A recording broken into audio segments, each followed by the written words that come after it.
Comment tu peux être pour la famille de Jésus et contre la famille de ton père? Moi, je ne comprends pas.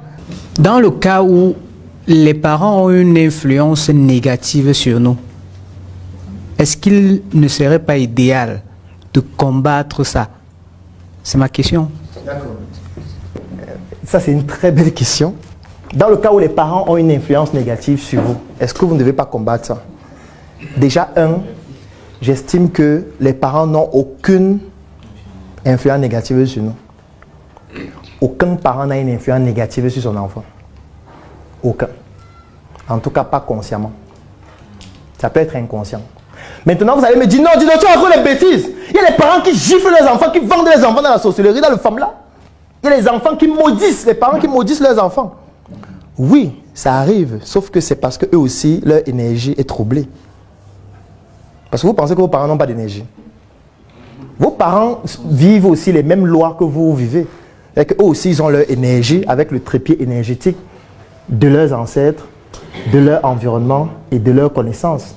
Peut-être ce que ton parent est en train de faire te concernant est juste une conséquence d'une énergie trouble qui dérive d'un de ses trépieds. Et c'est à toi donc d'être son sauveur, de ton père ou de ta mère. C'est à toi de comprendre que tu n'es que la conséquence d'une instabilité émotionnelle ou spirituelle que tes parents ont. Ce n'est pas parce que tes parents fondamentalement ne t'aiment pas. Je vais prendre un exemple. Si tes parents sont pauvres, tu penses que ça leur plaît de te voir souffrir? Non.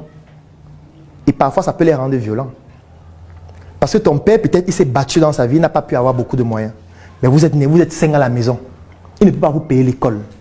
Il ne peut pas vous acheter des vêtements comme ce que vos camarades ont.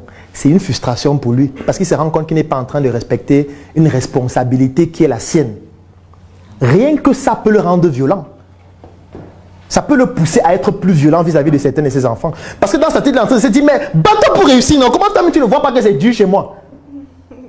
Bats-toi, étudie. Comment on te dit d'étudier chaque jour? Toi, tu ne veux pas étudier. Tu veux aussi perdre ta vie comme moi. Le parent devient violent, pas parce qu'il ne t'aime pas, mais parce qu'il voit en toi le reflet de ce que tu risques de devenir comme lui, si tu ne fais pas un certain nombre de choses que lui n'a pas pu faire.